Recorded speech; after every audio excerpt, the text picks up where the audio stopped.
Muito bem, muita paz, muita luz. É, Vocês sabem que nós estamos trabalhando o livro Os Dragões.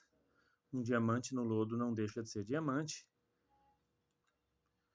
escrito pelo espírito de Dona Maria Modesto Cravo, através do médium Vanderlei de Oliveira. E os personagens desse livro vivem, os encarnados da época do livro, né, citados, viviam em Minas Gerais. E em encarnações, vidas pregressas, eles tiveram uma experiência na França, onde, de certa forma, protagonizaram a noite de São Bartolomeu. Então é muito importante que vocês entendam o que foi essa noite de São Bartolomeu, tudo bem?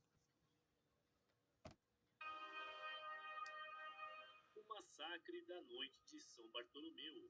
O massacre da noite de São Bartolomeu, ou a noite de São Bartolomeu, foi um episódio da história da França na repressão ao protestantismo de São Bartolomeu. O massacre da noite de São Bartolomeu, ou a noite de São Bartolomeu, foi um episódio da história da França na repressão ao protestantismo, engendrado pelos reis franceses que eram católicos.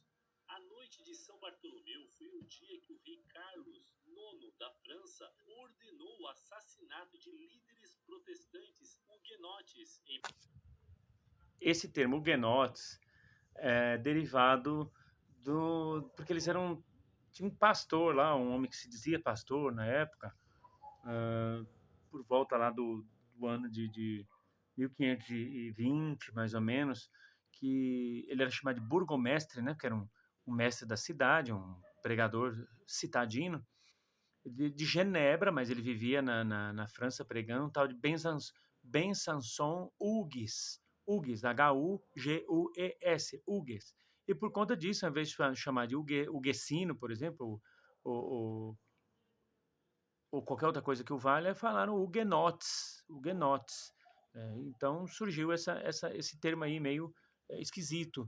Isso, os evangélicos, seguidores desse Hugues, eram chamados de huguenotes, né? Que ele era, na verdade, uma espécie de calvinista. Ordenou o assassinato de líderes protestantes huguenotes em Paris, desencadeando uma onda de matanças que resultou no massacre de dezenas de milhares de huguenotes em todo o território francês. Esse evento fez parte das guerras religiosas que ocorreram na Europa nos séculos XVI e XVII, após a Reforma Protestante.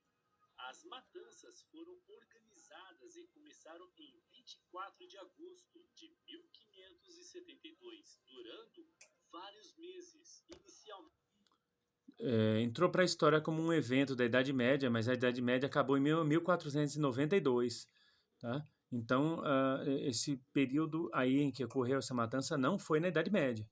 Tem que fazer essa correção aqui. Eu faço essa correção com muita tranquilidade, sem medo de errar, até porque eu leciono história já há quase 30 anos e posso garantir que isso não foi na Idade Média, tá? Embora muitos saiam bradando por aí que foi um evento medieval. Não, não foi medieval.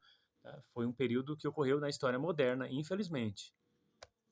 em Paris e depois em outras cidades francesas. Números precisos para as vítimas nunca foram compilados e até mesmo nos escritos de historiadores modernos há uma escala considerável de diferença. O atentado aconteceu depois do Tratado de Paz de São Germano. 2 dias antes, a tentativa de assassinato de Gaspar II de Coligny, almirante francês e líder huguenote, provavelmente organizado pelo Guise, poderosa família católica com muita influência ao longo do século XVI, havia gerado um perigoso clima de tensão. O massacre veio 2 anos depois do Tratado de Paz de São Germano, pelo qual a rainha Catarina de Médici havia oferecido tréguas aos protestantes. Então, segundo revelações feitas no livro Os Dragões, esta rainha Catarina esteve reencarnada, inclusive atuando lá no sanatório de Uberaba. E parte dos ataques espirituais que sofriam era por conta de dívidas kármicas daquela época. Então, assim, uma coisa deve ficar muito bem clara para todos nós: o seu passado irá te condenar, tá? O seu passado sempre irá te condenar. Hoje você pode ser uma pessoa maravilhosa, muito boa, mas você vai passar por muita coisa. E eu sei que não é fácil aceitar certas coisas, porque assim, se você for analisar, se você hoje passa por certas coisas, você hoje passa por certas coisas que você, entre aspas, não merece, por conta do que você fez lá no passado, por conta de quem você foi, se você for analisar mesmo, parece uma coisa meio injusta. Só que, analisando a coisa num panorama assim amplo, tudo que somos hoje é a soma de tudo que fomos no passado. É preciso saber quem fomos para entender quem somos e transformar o que seremos. Então, não há nada de injusto, na verdade, né?